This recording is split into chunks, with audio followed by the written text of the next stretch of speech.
The Dowager Duchess of Ellesmere set down her wineglass with the small, final click of a woman closing a ledger, and she said it loudly enough for the whole table to hear. "She's no one. A companion. Lady Wexcombe's paid girl. You needn't trouble yourself, Gabriel." 22 candles burned down the length of the great table at Ellesmere Park, and not one of them moved, because the air in the dining room had gone perfectly still. Frances Aldous sat where she had been put, below the silver epergne, below the salt, between an empty chair and the deaf rector of the parish, in the grey gown she owned because it was the gown a companion was permitted to own. She had spent the whole of dinner being a piece of the furniture, and she had been good at it. She had learned to be good at it. Now 30 faces had turned toward her, and she understood, with the cold clarity of someone who has been laughed at before, that the Duchess had named her aloud, the way one names a stain on the cloth. She kept her hands in her lap. She kept her eyes on the candle in front of her, on the bead of wax sliding down its side and hardening before it reached the silver. She had a great deal of practice at being looked at and giving nothing back. At the head of the table, the Duke of Ellesmere pushed back his chair. It scraped on the floor, a long, unhurried sound that everyone heard. He rose to his full height, and he was a big man, broad through the shoulders in a way no tailor could disguise, and none had tried, and the candlelight ran gold along the line of his jaw as he came up out of his seat. He did not look at his mother. He looked down the whole length of the table, past the epergne, past the salt, to the grey gown and the still hands, and the face that had given nothing back. And he walked. Footmen pressed themselves to the walls. The rector's fork stopped halfway to his mouth. Somewhere, a woman in primrose silk made a sound that was meant to be a laugh, and died before it became one. The Duke walked the length of his own dining room, and he stopped at Frances Aldous' chair, and he held out his arm. "Miss Aldous," he said, "you will allow me." It was not a question. His voice was low and even, and it carried to every corner of the room precisely because he had not raised it. His right arm was crooked toward her, the dark blue of his coat sleeve catching the light, the broad hand open and waiting. Frances looked at the arm. She looked at it for one heartbeat longer than was wise, because there was something in the way he held it, slightly stiff, the elbow not quite square, as though the joint had once been taught a lesson it had never entirely forgotten, that pulled at the back of her mind, like a name she could not place. Then she set her hand on his sleeve, because 30 people were watching and there was nothing else in the world to do, and she rose, and the whole table held its breath. "Mother," said the Duke without turning his head, "Miss Aldous will sit by me. See that her place is laid." 6 months before any of that, on a road in Berkshire that the spring rains had turned to a brown river, a curricle had gone over at a flooded ford and pinned a man underneath it, with his right arm bent the wrong way against a stone. Gabriel Severn remembered very little of it cleanly. He remembered the horse screaming and the cold black water climbing his coat, and the white shock of the bone when he tried to move and could not. He remembered thinking, with a strange detachment, that this was an absurd way for the 8th Duke of Ellesmere to die. Scarcely a year and a half a duke, having buried his brother and inherited the title he had never wanted. Drowning in a foot of muddy water on the Reading Road, because his groom had said the ford was passable, and it was not. And then there had been a woman. He remembered her hands first. They came out of the rain and the dark, and they were not gentle. They were fast and certain, and they did not waste a movement. She had got the curricle off him somehow, with a fallen branch and a tenant's boy she had shouted out of a nearby cottage, and she had dragged him up the bank by his good arm, while he cursed and the world swung sickeningly around him. She had looked at the broken arm for the space of one breath, and she had said, in a low, clear voice that did not tremble, "This will hurt. I am sorry. Hold your breath." Then she had set it. He had screamed. He was not ashamed to remember that he had screamed, because she had pulled the bone back into its place with a wrench that whited out the whole night. And then the pain had dropped, all at once, from unbearable to merely terrible, and he had understood that she knew exactly what she was doing. They had carried him to the coaching inn at the crossroads. There had been no surgeon within 15 miles, and the roads were underwater, and so the woman had stayed. He remembered her by the fire, opening a slim brass case of instruments, a physician's case, worn smooth at the corners, and splinting his arm between 2 lengths of kindling and a torn petticoat, with the competence that no lady of his acquaintance possessed. He remembered the fever coming up in the small hours, and her cool hand on his forehead, and her voice telling him to drink something bitter. He remembered asking her name twice, and both times she had only said, "Drink." And then it had been dawn, grey and wet through the inn window, and his groom had been pounding up the stairs with a surgeon from Reading, and in the noise and the bustle of it, the woman had simply not been there. Gone. No name, no direction. The innkeeper said she had walked out at first light to catch the northbound post, and that she had paid for her own room rather than let it be put to the gentleman's account, which the innkeeper had thought a very odd thing for a woman in a grey travelling gown to do. The arm had healed. The Reading surgeon had said it was the cleanest setting of a compound break he had seen outside a London hospital, and that the gentleman owed his arm, and very likely the use of it, to whoever had done it before he arrived. For 6 months, Gabriel had looked for her. He had written to the inn. He had written to the northbound coaching company. He had described her to anyone who might know. Not tall, brown hair coming loose from its pins, a steady voice, a brass instrument case, hands that did not waste a movement, and got nothing, because a woman travelling alone to a new situation leaves no trail a duke can follow, and the world is full of grey gowns. He had very nearly stopped looking. And then his mother had filled the house with guests for the autumn shooting, and on the second evening he had come down late to dinner, and he had heard a low, clear voice 3 places down the table say to the deaf rector, "No, sir, the seed, not the leaf. The leaf will do you no good at all." And he had looked up, and the whole bottom of his stomach had dropped away, because he knew that voice. He had been listening for that voice for 6 months. He had spent the rest of dinner with his heart going like a hammer, telling himself he was a fool, that it could not be, that he had built her up in his memory until any plain brown-haired woman with quick hands could wear her face. And then his mother had called her no one down the length of the table, the way one names a stain on the cloth. And Gabriel Seven, who had learned in 2 years of grief to keep his face very still, had pushed back his chair. The room they had given Francis was at the cold end of the east wing, 3 flights up, where the companions and the upper servants slept, and it had a narrow bed and a washstand and a window that looked out on the stable yard. She had been glad of it. A room of one's own, even a cold one, was not a thing she had been able to count on since her father died. She was still standing in the middle of it at midnight, in her shift, with her hair down, holding the brass instrument case against her chest like a shield, when Lady Wexcombe came in without knocking. "Well," said Lady Wexcombe, shutting the door behind her.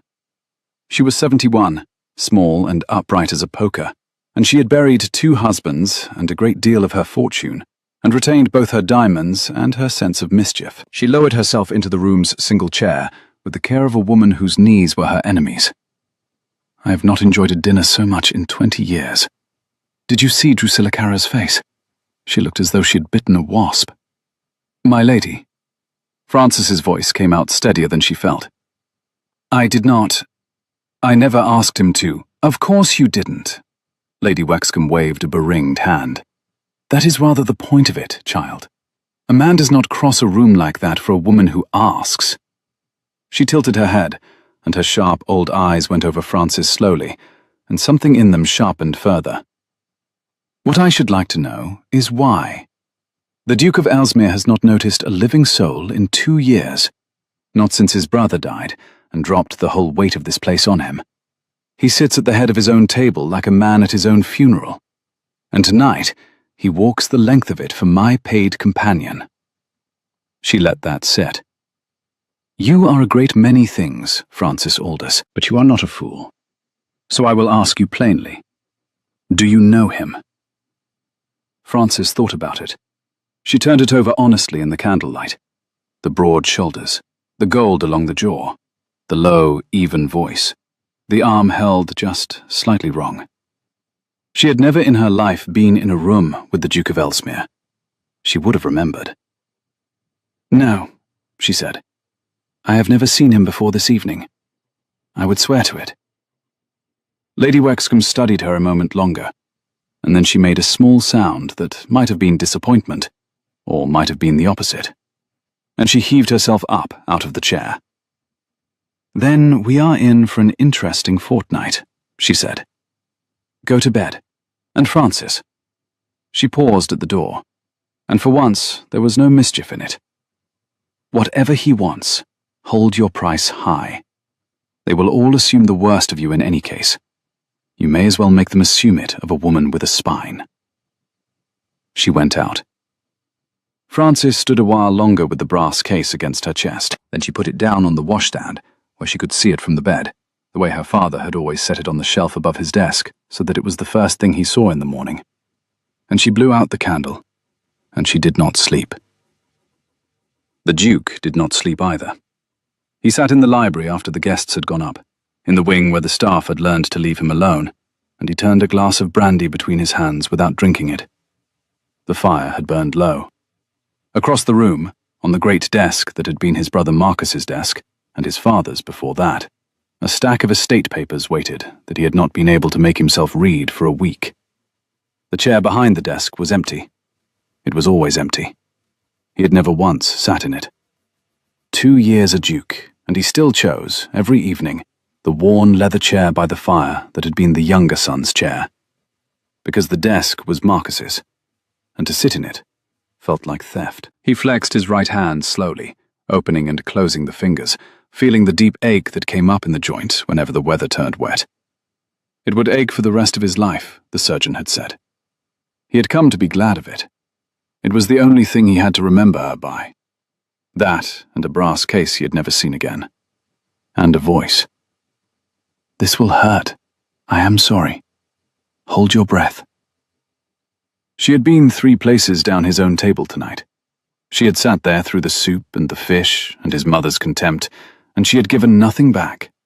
And the not giving back was the most familiar thing about her, because it was exactly what she had done on the Reading Road.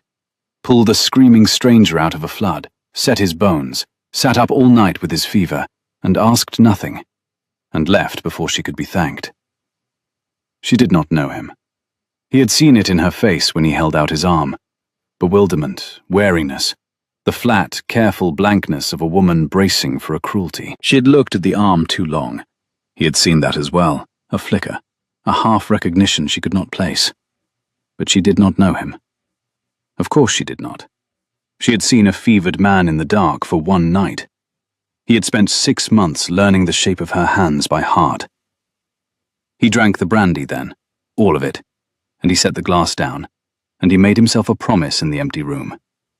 He would not frighten her. He would not crowd her. He would not let his mother turn her into a scandal to be swept out with the autumn leaves. He had lost a great many things in 2 years, and learned to bear the loss of them. He was not going to lose this one, twice. The Dowager Duchess sent for her son at 10 the next morning, in the small yellow sitting room she had made her own since she had ceased to be the mistress of Ellesmere and become its dowager, a fact she had never entirely forgiven the universe for arranging. "You made a spectacle of yourself," she said, before he had finished closing the door. She was at her writing desk with the morning's cards spread before her, and she did not look up. "And of me. I've had 4 notes already. Lady Brearley's was almost civil, which means she is delighted. By Thursday it will be in every drawing room from here to London that the Duke of Ellesmere is dangling after a companion." "Let it be," Gabriel said. "Let it." She set down her pen. She was a handsome woman still, fine-boned and straight-backed, with her son's grey eyes gone to flint, and when she was angry she became very quiet, which Gabriel had feared as a boy, and no longer did. "Do you know what that girl is? She's the daughter of a country physician who died owing money. She has no family that will receive her, no portion, no name worth the saying. She is in this house because Hester Wexcombe is too mean to pay a proper attendant, and too lame to manage without one. She empties chamber pots and reads aloud, and is grateful for it. That is the woman you walked the length of my dinner table for." My dinner table, Gabriel said mildly. I believe the table is mine, Mother, along with the house and the candles, and the chair you have put Miss Aldous below for a week. The colour went out of his mother's face and then came back.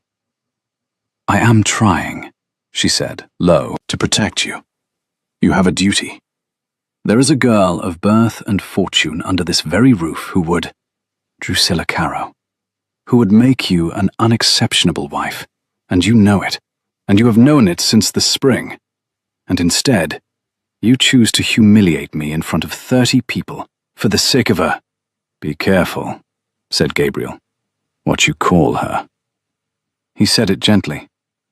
That was the thing his mother would think about afterward, lying awake, that he had not raised his voice, that he had never once in 2 years raised his voice to her, and that somehow that was worse than if he had. He crossed the room and stood looking out of the window at the gravel sweep where a footman was walking the Carrow carriage horses, and he was quiet for a moment. I owe her a debt, he said at last. That is all I will tell you. It is mine, and it is not small, and I mean to pay it. You will treat her as my guest while she is under my roof, or you will explain to me why my own mother cannot manage common courtesy to a woman who has done this family more good than the whole of Viscount Carrow's fortune ever will. He bowed to her, correctly, and he went out. And the Dowager Duchess sat for a long time looking at the cards on her desk without seeing them, because the word debt had frightened her in a way she could not name. Francis had hoped that the Duke, having made his point at dinner, would forget her. Great men did, in her experience. They performed a kindness for an audience, and then the audience went home, and the kindness went with it. He found her in the long library before noon. She had gone there to escape. Lady Wexcombe was napping. The other ladies were at their needlework in the saloon, where Francis was not wanted, and the library was the one room in the house where a companion might sit unremarked among the books.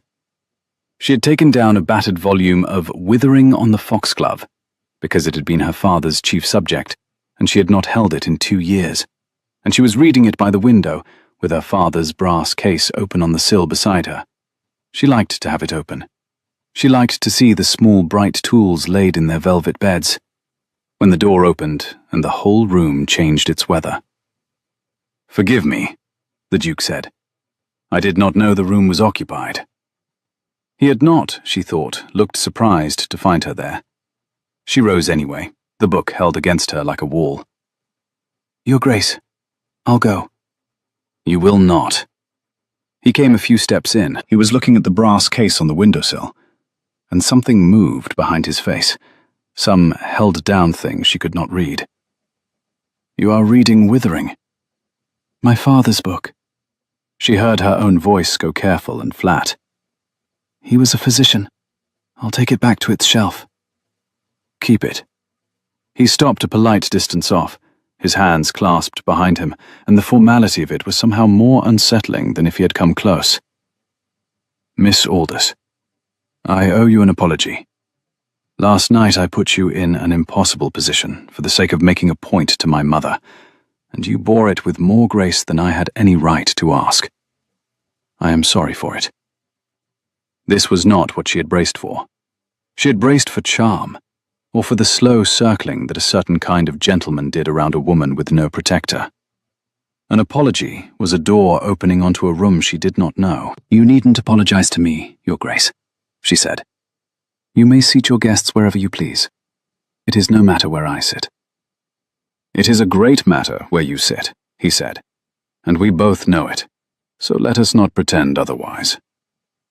There was the faintest dryness to it, the ghost of something almost like humor, and it startled her into actually looking at him for the first time. Grey eyes, steady, tired at the corners. A man who slept badly. I find I dislike pretending. I have done rather a lot of it lately, and it has not improved my temper. And what is it you are not pretending, Your Grace? The question came out sharper than she meant. She saw him take it, saw it land, and she waited for the cooling of the face, the withdrawal, the small punishment that a man of his rank could administer with a single lifted brow. It did not come. Instead, something eased in him, as though she had said the right thing rather than the wrong one. "That," he said, "is exactly the question, and I am not going to answer it yet, because you would not believe me, and you would be right not to." He inclined his head. "I will leave you to withering. Only, Miss Aldous." He paused at the door. "If anyone in this house gives you trouble, you will come to me. Not to my mother. To me. Will you remember that?" She did not promise. She had learned not to promise things to powerful people. But she inclined her head, and he seemed to take it for an answer. And he went out, and Frances stood holding her father's book and feeling, absurdly, as though she had just survived something. She looked down at the open brass case on the sill, at the small bright tools in their velvet, and she had the strangest sensation. Gone before she could hold it. That he had been looking not at her at all, but at the case. The way a man looks at a face he knows. The trouble in the house was Drusilla Carow, and it did not wait long. She was undeniably beautiful. Frances was honest enough with herself to grant it freely, with hair the colour of dark honey, and a complexion like the inside of a shell, and a way of holding her head that made every other woman in a room feel she had forgotten something. She was 23, and the daughter of Viscount Carow, and she had come to Ellesmere in the spring as a guest, and stayed, with her father's connivance and the dowager's blessing, on the clear understanding that she would leave it in the new year as its duchess. She had not been consulted about whether the Duke understood this. She had not thought it necessary. She caught Frances on the stairs the second afternoon, coming up with Lady Wexcombe's shawl over her arm. "You're the companion," Drusilla said. It was not a question. She came down 2 steps so that she stood above Frances, looking down. "How clever of you. I have known girls like you before. You understand, the ones who attach themselves to old women and wait. One does grow tired of being a servant, I suppose, and a man who is bored and grieving is such an easy mark." She smiled. It was a very lovely smile. "But you should know that he is spoken for. Whatever he said at dinner was to wound his mother. They are at war, those two. It is the dullest thing in the world. And you were merely the stick he beat her with. I'd hate for you to mistake it. A woman in your position cannot afford to mistake it." Frances stood very still on the stair, with the shawl over her arm. She had been spoken to like this before, in other houses, by other beautiful women with secure futures. And she had learned that the worst thing she could do was answer in kind, because a companion who quarrels is a companion dismissed without a character. "Thank you," she said evenly. "I am not in the least danger of mistaking it. If you'll excuse me, Lady Wexcombe feels the cold." She went up past her. She felt Drusilla's eyes on her back the whole way, and she kept her own spine straight, and she did not let the shawl slip. And it was only when she had reached Lady Wexcombe's door and shut it behind her that she found her hands were shaking. The thing was, Drusilla was almost certainly right. You were merely the stick he beat her with. It fit everything Frances knew of the world. It fit far better than the alternative, which was that a duke had crossed a room for her because he wished to, and that thought was so dangerous. So much the precise shape of every disappointment she had ever set herself up for, that she put it away from her with both hands. "You look as though you've met Miss Carow," said Lady Wexcombe from her chair by the fire, not opening her eyes, on the stairs. "And did she warn you off?" "She did." "Good." Lady Wexcombe opened one eye. "She is frightened of you. Remember that. Beautiful young women who are sure of themselves do not trouble to warn off the companion. Now, bring me my shawl, and tell me everything she said, and leave nothing out, for it is the only entertainment I'm likely to get before the soup." That night, Frances went looking for a tisane.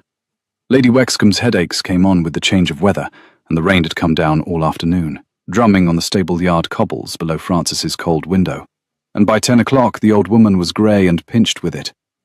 The housekeeper told Frances where the still room was, a stone-floored room off the kitchen passage, where the herbs were dried and the family's simples were made up, and given her leave to use it, with the resignation of a woman who had concluded but the companion at least knew what she was about. Frances had her sleeves pushed up, and the feverfew steeping, and the brass case open on the scrubbed table.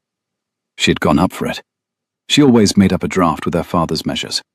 When the Duke came in out of the wet, he was in his shirt sleeves, the fine linen dark across the shoulders with rain, his hair pushed back, wet from his forehead, and he checked on the threshold when he saw her, and for a moment, neither of them said anything at all. "I heard someone in the still room," he said. "I thought one of the maids. There's a chimney down in the east field, and half the home farm is out in this." He looked at the steam rising off the cup, at her bared forearms, at the brass case. "You are not a maid." "Lady Wexcombe has the headache." Frances did not stop what she was doing. Her hands went on of their own accord, the way they always did, measuring, stirring. "I'm making her a draft. I had the housekeeper's leave." "What is it?" "Feverfew, chiefly. A little willow bark. It eases the kind of headache that comes with weather." She glanced at him. He had come closer, drawn by the case the way he was always drawn by the case, and she found she did not mind it as much as she should. "My father swore by it. He said half of physic was knowing which of his patients merely wanted to be listened to, and the other half could be mended with a hot draught and a dark room, and that for the small remainder there was God and good luck, and not much else." The Duke laughed. It was a short sound, surprised out of him, and it changed his whole face. Took 10 years and 2 griefs off it, just for a moment.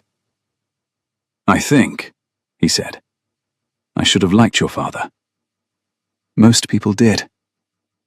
Frances poured the draught off into a clean cup, and the small, competent motion steadied her. "He was poor at being paid, which is why I have a brass case and no dowry. He could not bring himself to dun a family that had a child down with fever. He died owing the apothecary £11, and the wine merchant rather more, and I have spent 2 years paying it off a quarter at a time out of my wages, and it is very nearly done." She heard herself say it, and could not think why she had. She never told anyone that. "I don't know why I told you that." "Because I asked," he said simply. "And because you are too tired to lie about it tonight. And because I think you have been carrying it alone for a long while." He was quiet a moment. The rain drummed. £11 and the wine merchant, and you have nearly cleared it on a companion's wages." He shook his head slowly. "Miss Aldous, your father was a fortunate man in one respect at least, whatever he owed the apothecary." "And what is that?" "He had you to set his accounts to rights." He straightened. "Go up to Lady Wexcombe. I'll have your fire seen to. Your room is at the cold end. The east wing chimneys never drew properly, and I've been meaning these 2 years to have them swept. It is a disgrace that you should freeze in my house. Go on. The draught will get cold." She gathered the cup and the case. At the door she stopped, because it seemed wrong to leave without it, and she said, "Thank you. For the fire." "It is the very least I owe you," he said. And there was that thing in his voice again, the held-down thing. And she went up the cold stairs with the warm cup in her hands, and thought about it the whole way, and did not understand it at all. When she got to her room an hour later, there was a fire in the grate, built up high and banked to last the night, and the chill was gone out of the air for the first time since she had come. She stood in front of it a long while. Then she put the brass case on the washstand where she could see it, and she went to bed warm, and she was angry at herself for how much it mattered. The next days settled into a strange rhythm. The house was full. There were 20 guests, and the shooting every fine morning, and cards and music every evening.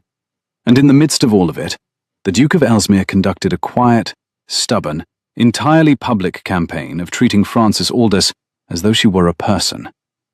He did not flirt. That was the thing that undid her composure more than flirting ever could have.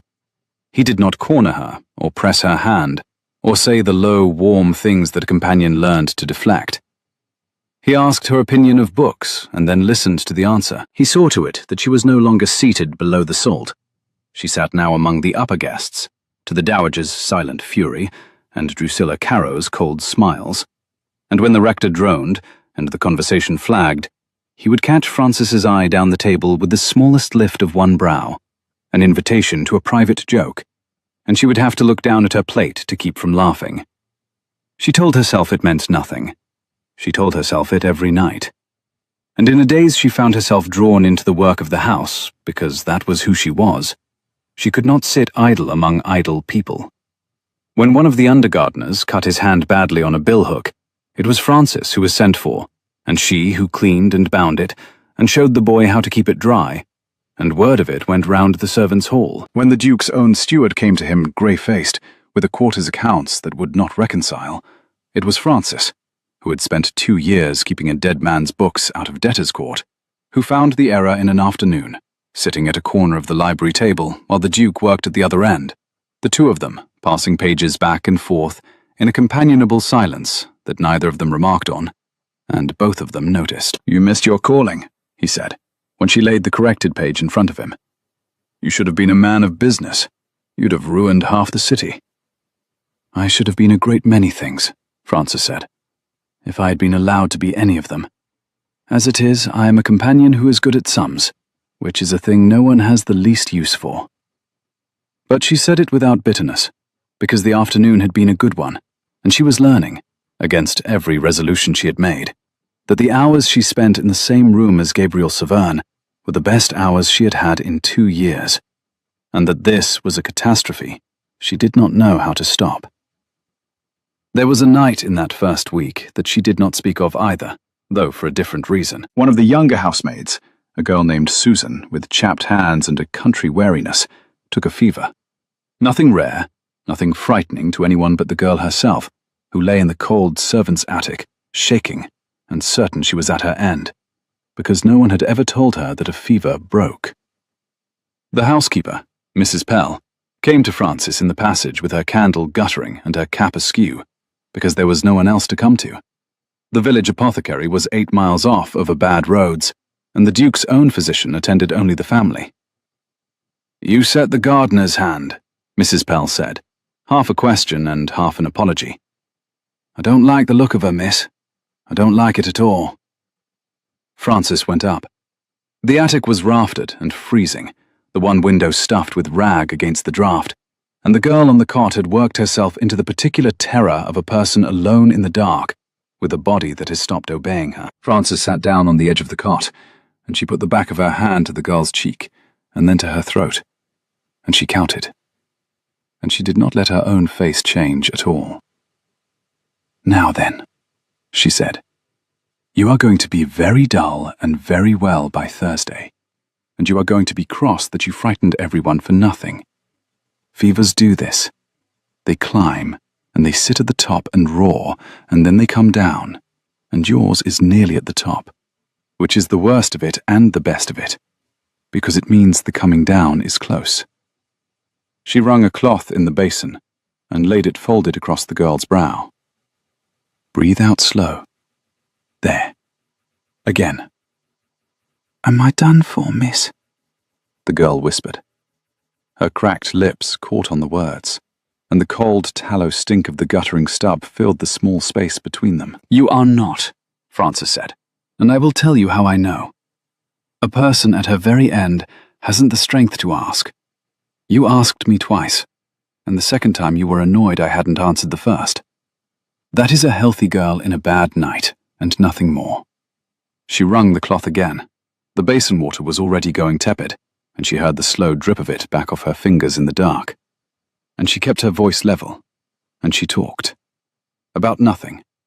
About the smell of warm bread off the Bath ovens at 6 in the morning. About a fat ginger cat her father had once owned, that hated everyone but the gout patients, and slept on their bad feet like a purring poultice. She talked until the shaking eased, and the roaring fever turned at its summit, the way she had promised it would, and the girl slid down into a true sleep, with her chapped hand closed tight around Francis's 2 fingers, and the first thin grey light beginning to creep along the cold attic floorboards. She stayed until dawn. When she came down at last, stiff and grey with want of sleep, she found the Duke in the passage at the foot of the servants' stair, in his shirt sleeves, with a branch of candles in his hand, as though he had been some while there and had not liked to go up. "Mrs. Pell told me," he said. "I came to see if you wanted the carriage sent for Dr. Forel after all." "She's sleeping. The fever turned an hour ago." Frances pushed a loose strand of hair from her face with the back of a hand that was not quite steady. "She'll want broth when she wakes, and to be kept warm, and to be told she made a great deal of fuss. That last part will do her more good than the broth." He looked at her for a moment in the candlelight, at the shadowed eyes, the crushed grey gown she had sat up all night in, the competence that had not asked anyone's leave. "You sat with a housemaid till morning," he said slowly, as though she were a duchess. "She was frightened," Frances said, "and frightened is the same in everyone. It does not check your rank first." She was too tired to mind what she said. "My father used to tell me that a fever cannot read a name over a door. I've never found one that could." Something moved across his face that she was too weary to read, and would spend the next several days wishing she had read better. He stood aside to let her pass, and as she went by, he said, very low, not quite to her, "No, I don't suppose it can." It was on the fourth such day that she saw the Dowager Duchess alone. She had gone to the morning room to fetch Lady Wexcombe's spectacles, which the old woman left in every room she passed through, and she had pushed the door without knocking, because she had thought the room empty. It was not. The Dowager Duchess of Ellesmere sat in the window seat, with her back half to the door, and she had not heard it open, and in her hands she held a small framed miniature, a young man, fair, laughing, painted in the blue of a cavalry coat, and her thumb was moving across the painted face, slowly, back and forth, the way a person touches a thing they have touched so many times they have forgotten they are touching it. Her straight back was bowed. She was perfectly silent. Frances stood in the doorway. The Dowager did not turn.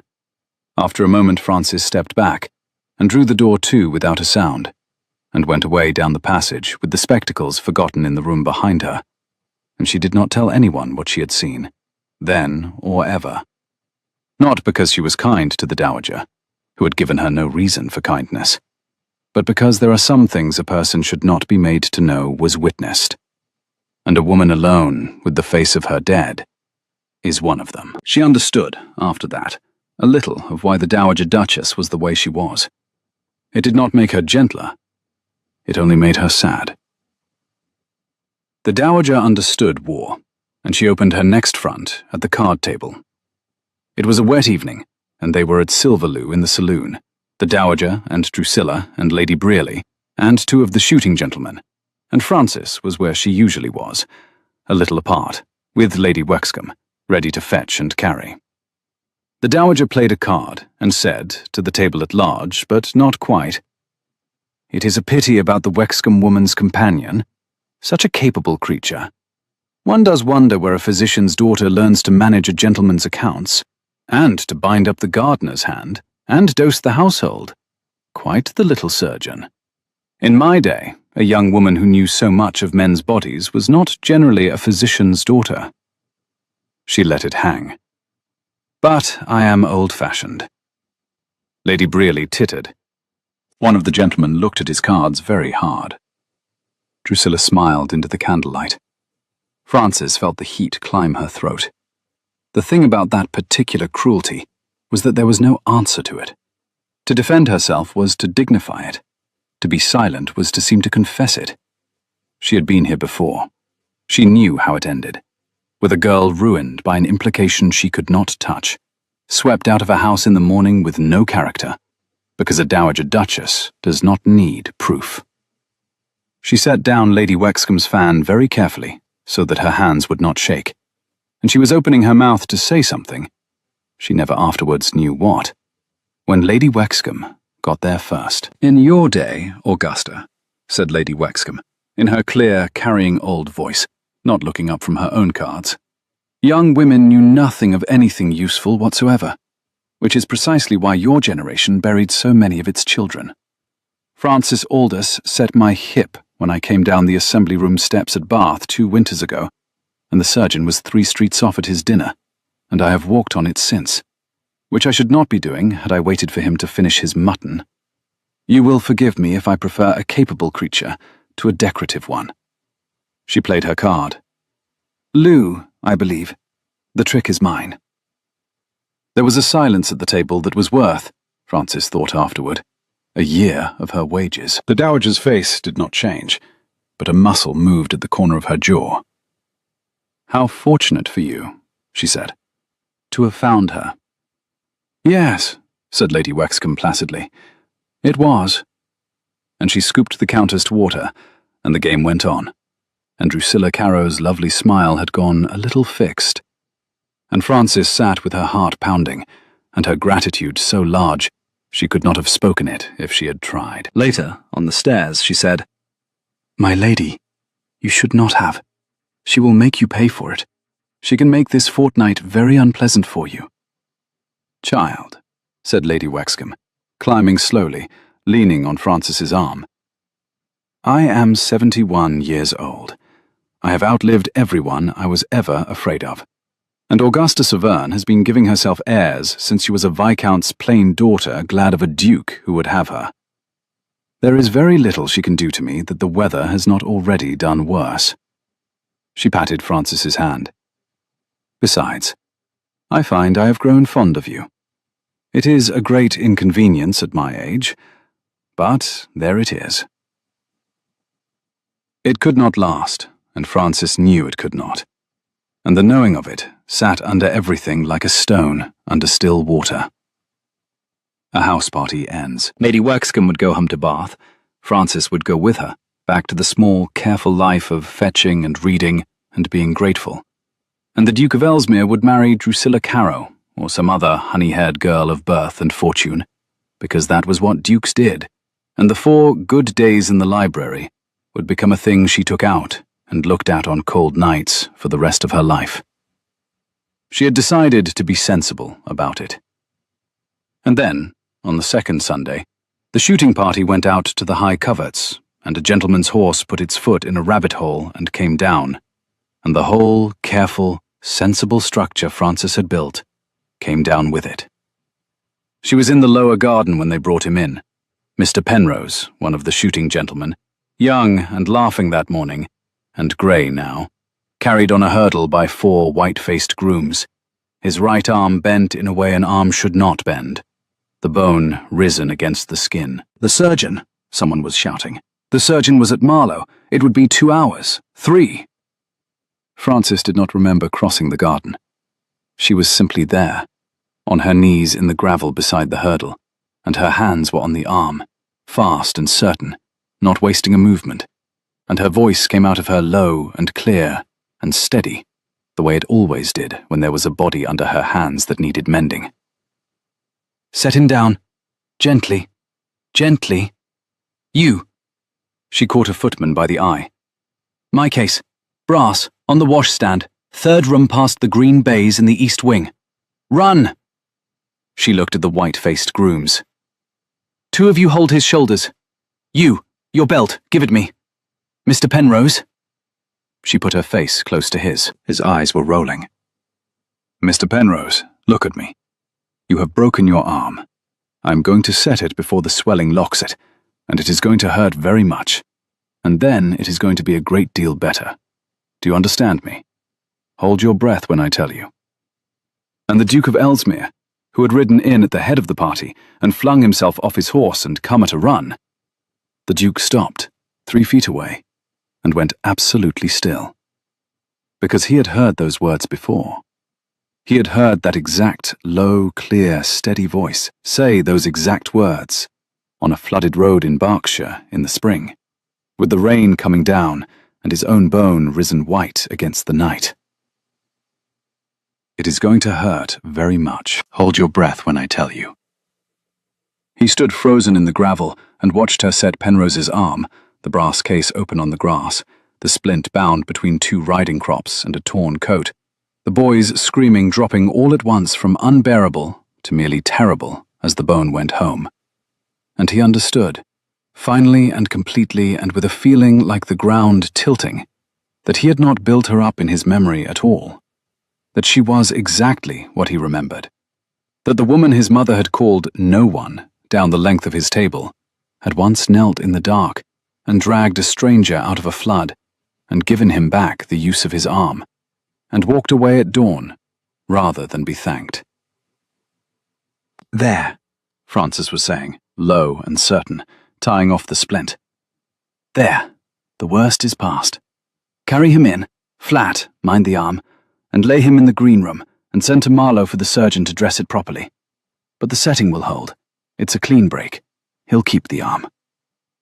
She sat back on her heels, and she was grey and shaking now that it was done, the way she always was. And she looked up, and found the Duke of Ellesmere staring at her, as though she were a ghost risen up out of the gravel. "Your Grace," she said. "He'll do. I promise you, he'll—" "I know he will," Gabriel said. His voice was not quite steady. "I know exactly how well he will do, Miss Aldous. I have rather particular reason to know." She did not understand him. She was too spent to try. The grooms lifted the hurdle, and the household closed around them, and the moment passed. But the Duke stood in the gravel a moment longer, looking at the open brass case in the grass, and he pressed his right hand slowly closed, feeling the deep, familiar ache come up in the joint, and he thought, 6 months. 6 months I looked for you, and you were 3 places down my own table, telling the rector about the seed, and not the leaf. The Dowager Duchess found her son that night in the library and shut the door. "I have heard about this afternoon," she said. "The whole house has heard. The companion played surgeon in the gravel, and you stood and watched her do it as though she had hung the moon." She came toward him, and for once her voice was not cold. It was something nearer to fear. "Gabriel, I am going to ask you a question, and I want a true answer. This debt you spoke of, is it her? Is she the one who— that business in the spring, the curricle, the arm you would never speak of? Is the companion the woman who—" "Yes," Gabriel said. The Dowager sat down. She had not meant to. Her knees simply put her in the chair. "I see," she said. "I see." She pressed her fingers to her mouth a moment. "Then pay her. Pay her handsomely. Settle a sum on her, £100, 200, whatever salves your conscience, and let her go back to Bath with the Wexcombe woman and have done. A debt is a thing you discharge, Gabriel. It is not a thing you marry. And if I do not wish to discharge it? Then you are a fool," his mother said, and now the cold was back, the flint in the grey eyes. Because cold was the only armour she had ever been given, and she put it on the way other women put on shawls. "Listen to me. I know what you think of me. You think me hard and proud and unkind to a girl who has done you a service. Perhaps I am all 3. But I have buried a husband and a son in this house, Gabriel." Her voice caught once on the word son and went on. "And I have learned what it costs to love past your station and your sense." She turned the ring on her finger, round and round. "Your grandfather married for love. A merchant's beautiful daughter, all charm and no settlement, and the family was 30 years climbing out of the hole her empty dowry put us in, and he died still apologizing for it. I came into this house as a bride, with the debt of it still on the books, and I have spent my whole life mending what one love match cost. I will not watch you open the same wound twice. Rank is not vanity. Rank is the wall that keeps the cold out. Take it down for a physician's penniless daughter, and you will spend the rest of your life watching the cold come in. I am trying." And here the cold cracked, just once, all the way through. "I am trying to keep you." Gabriel looked at his mother for a long moment, and some of the hardness went out of his own face, because he had heard, under the flint, the thing she had not quite managed to hide. "I know you are," he said gently. "But you are trying to keep me by walling me up alive, Mother. And I have been walled up for 2 years, and I am tired of it. and I would rather risk the cold. He paused. She does not know yet that it was her, that I am the man from the road. I have not told her because I do not want her to come to me out of obligation, the way you would have me go to Drusilla Caro out of obligation. When I tell her, I want it to be a free thing, given and taken freely, or not at all. He met her eyes. I had hoped, before that, to have my mother's blessing. I find I do not require it, but I should still very much like to have it. The dowager rose. At the door she stopped, and she did not turn, and she said, in a voice scraped down to almost nothing, I will not bless it, but I will not stop it either. That is the most I can do. Do not ask me for more than I have, Gabriel. I gave the most of what I had to the two of them I put in the ground. She went out. It was not a blessing, but it was the first time in 2 years she had given him anything at all, and they both knew it. The morning came up clear and cold and gold, the first real frost of the autumn, and Frances woke early and could not bear the house, and so she took her shawl and went out into the gardens while the rest of them slept. The Duke was already there. He was standing at the end of the long walk, where the lilac hedge ran bare and grey along the old wall, his breath smoking in the cold, and he turned when he heard her step on the frosted gravel, and he did not look surprised, and she understood that he had been waiting, that he had perhaps been waiting every morning, and her heart did a foolish thing in her chest that she could not stop. Miss Aldous. He came toward her. You could not sleep either. I am not used to sleeping in warm rooms, she said. You ruined my room. I had grown attached to the cold. And he laughed, that short, surprised laugh, and the gold light was on his face. And for a moment, Frances forgot every sensible thing she had decided. They walked the long walk together. He told her about the garden, what the lilac hedge looked like in May, the whole grey length of it gone purple and heavy, and the scent of it so thick you could not think. And she listened, and the picture of it bloomed in her mind, and without meaning to, she said, I should like to see that, and then heard the words hanging in the cold air between them. When the lilacs come out. A future she had no right to imagine, and she flushed and looked away. You will, the Duke said. He said it quietly and certainly, as though it were already arranged, as though her seeing the lilacs at Ellesmere in May were the most natural and settled thing in the world. I promise you, you will. She should have stopped him. She knew she should have stopped him. Instead, she stood in the frost, with the bare lilac hedge before them, and let herself, for one morning, simply be happy, the way she had not let herself be happy in 2 years. And he stood beside her, not touching her, his bare hand resting on the top of the old wall close to hers, close enough that she could feel the warmth come off it in the cold air. And neither of them moved their hands, and neither of them moved away, and the whole grey garden held its breath around them, the way the dinner table had held its breath the first night. And it was, Frances thought, the happiest she had ever been, or ever expected to be. Frances, he said. Her name, her Christian name, for the first time, and it landed like a touch.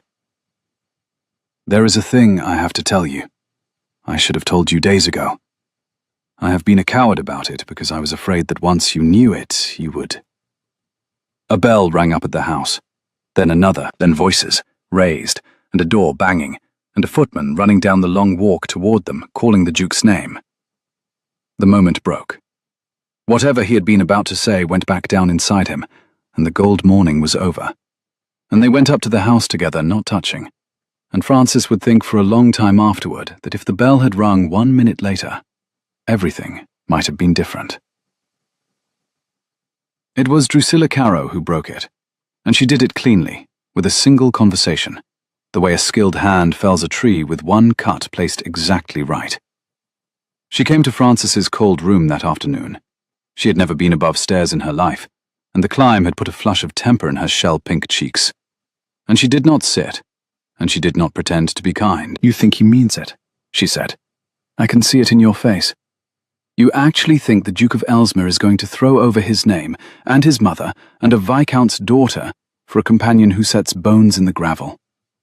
She laughed, and it was not lovely now. It was contempt, naked. "You poor, stupid creature. Do you know what he told his mother? I had it from her own woman, who had it through the library door. He said, 'He owes you a debt.' Those were his words. A debt. From the spring, some business on a road, a carriage, a broken arm. You are the woman who mended his arm in some inn and crept away." She let that land before she went on, watching it land. "And now his conscience cannot rest until he has paid you. And a man like that pays in the only coin that will quiet him. He is kind to you. He raises you up the table. He sees to your fire, and he tells himself it is something finer than guilt, because guilt is an ugly word." She stepped close. "He is not in love with you, Miss Aldous. He's in debt to you. And there is no humiliation in the world quite like being a debt that a man has decided to be noble about. When the bill is paid, he will marry me, and you will go back to Bath, and he will send you £200 at Christmas, and feel he has behaved beautifully. I thought you ought to hear it from someone who is not pretending." She went out. She left the door open behind her, which was its own small cruelty, the cold air of the passage coming in to take back the room. Francis sat down on the edge of the narrow bed. The thing about the cruelty was that it was true. Not Drusilla's spite. That she could have stood. The fact under the spite. The arm. The brass case he was always looking at. I owe her a debt. It is mine, and it is not small, and I mean to pay it. The held-down thing in his voice that she had never been able to read. She could read it now. It was guilt. It had always been guilt. The man on the Reading Road in the spring, the fevered stranger whose bones she had set in the firelight, the one who had asked her name twice, and whom she had told only to drink. That had been Gabriel Severn, Duke of Ellesmere, and she had not known him, and he had known her from the first night, from her voice down the table, and everything since. The apology, the fire, the 4 good days in the library, the lilacs, Francis. Every kindness had been a coin laid on a debt. She had been so careful.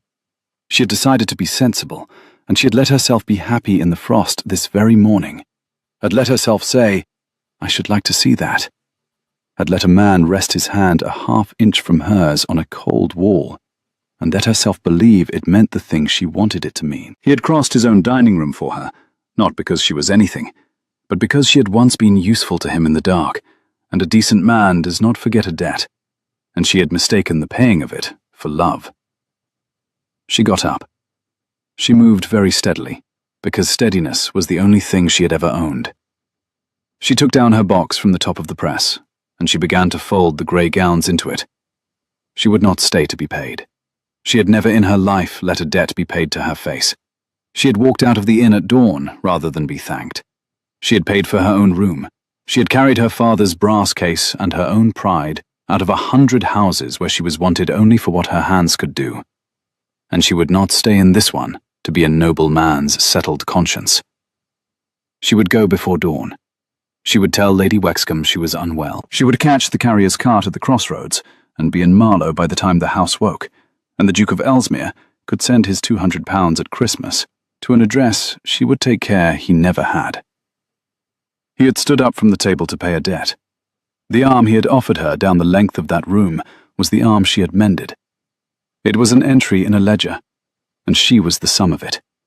And she had let herself forget for 4 days that she had spent her whole life learning exactly what she was worth to people like him.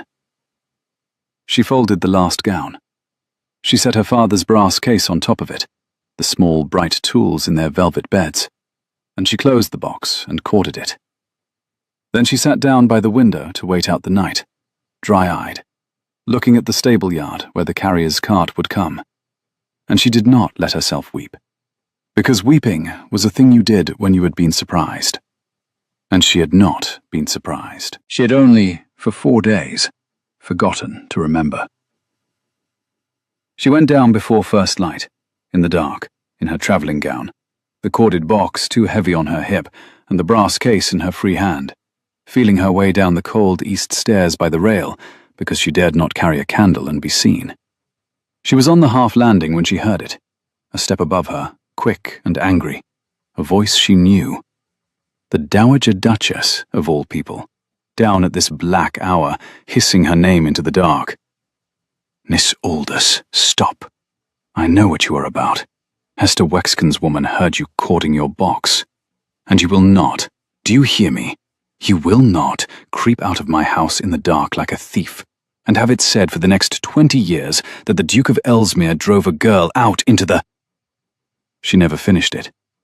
In the dark, in her temper, in her thin shoes on the cold stone, the Dowager Duchess of Ellesmere set her foot wrong on the top step, and came down. Frances heard it before she understood it. The gasp, the terrible scrabble of a hand failing to catch the rail, the soft, heavy wrongness of a body falling on stone.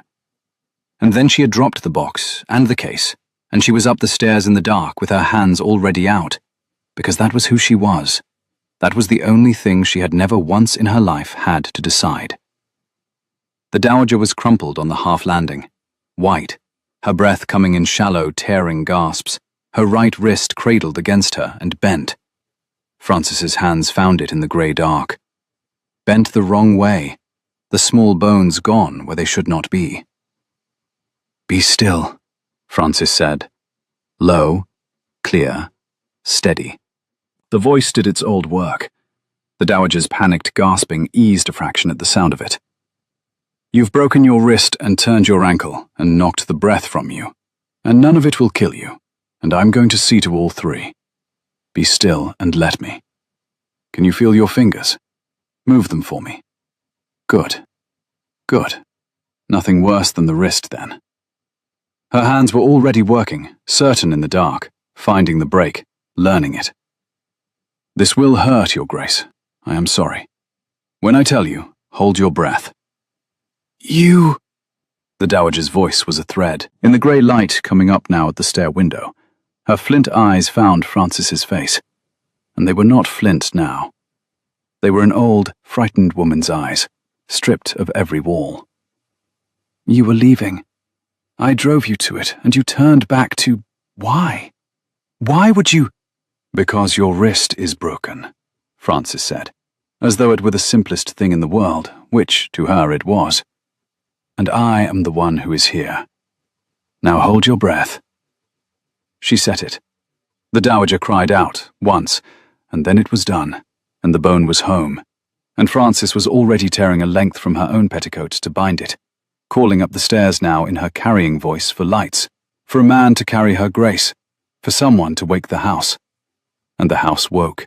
Footmen with candles, the housekeeper, a maid weeping, and through all of it Frances knelt on the cold half-landing, with the Dowager Duchess's broken wrist in her 2 hands, and held it steady, and would not let it go. And it was so that the Duke of Ellesmere found them, coming 3 steps at a time down the dark stair in his shirt-sleeves, his mother white on the stone, and the woman he loved kneeling over her in a travelling gown, with a corded box and a brass case abandoned at the bottom of the flight.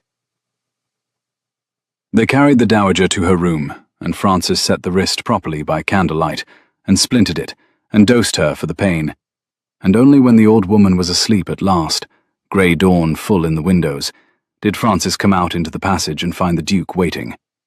He had her corded box. He had carried it up himself, and the brass case, and he set them down between them, and he looked at the travelling gown and the box, and her white, exhausted face, and he said, very quietly, You were going. I was going. In the dark, before I woke, paying for your own room and walking out at dawn. His mouth twisted. It was not quite a smile. You have done this before. To me, Frances. In the spring. On the Reading Road.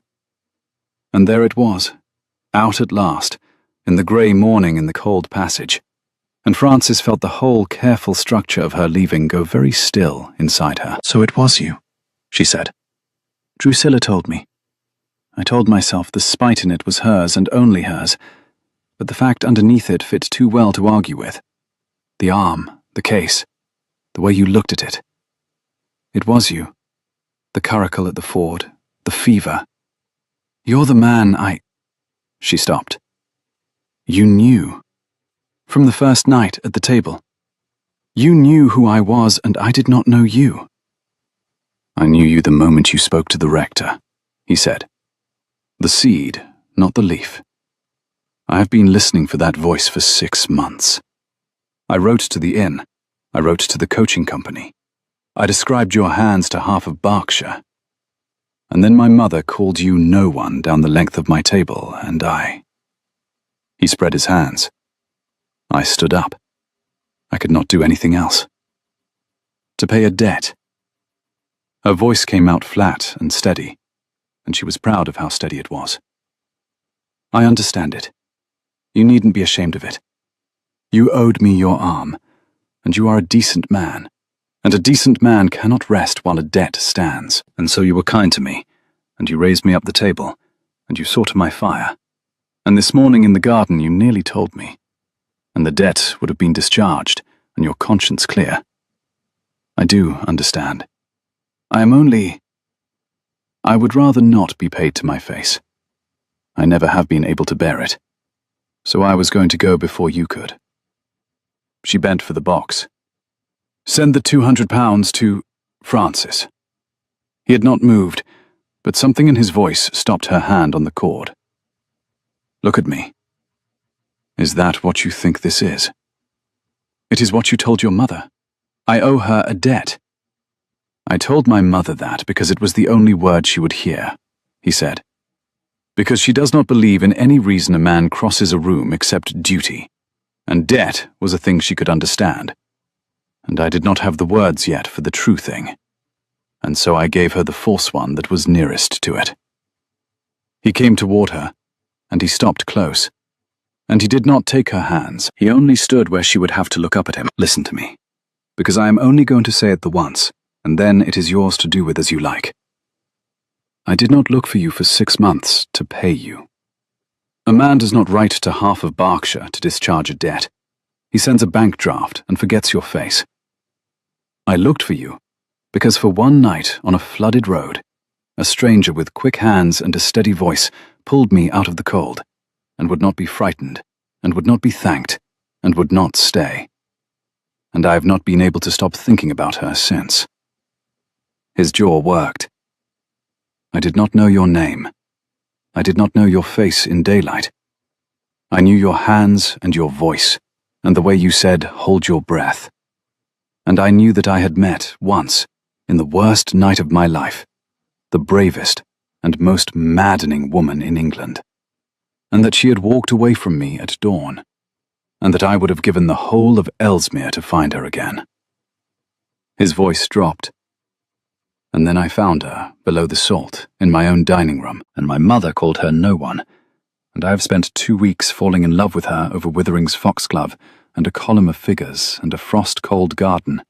And this morning I came out to the lilac walk to tell her so, and a bell rang, and I lost my nerve. So I am telling her now. It was never the debt, Francis. The debt would have been the easiest thing in the world. You are the thing I cannot pay off, and cannot do without." Francis stood with her hand on the cord of the box, and the grey dawn came up gold at the passage window, and she found that the steadiness she had owned her whole life had finally, completely deserted her. "You stood up from the table," she said. Her voice was not steady at all now. "In front of all of them. For me." "I would do it again tonight," he said. "I would do it every night for the rest of my life. Stay, Francis. Not because I owe you. Because the lilacs come out in May, and I want you here to see them. And I have been walled up cold for 2 years, and you are the first warm thing that has come into this house since I buried my brother.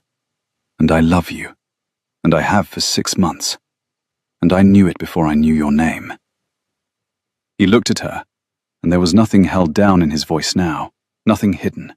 The whole of it open and offered, like the arm he had held out the length of the table. I'm asking you to be my wife. Not my conscience. My wife.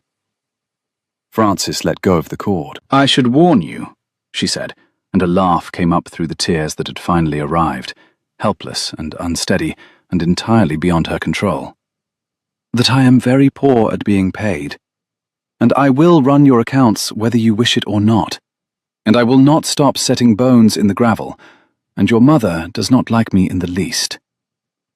My mother, said Gabriel, is upstairs with her wrist in your splint, alive because you turned back on the stair when you might have walked out into the dark. And I rather think that is the beginning of her liking you, whether she wishes it or not. Marry me, Frances Aldous. Say it plainly. I have waited 6 months for you to stop walking away from me at dawn. Then I will stop, Frances said. Yes. Plainly. Yes.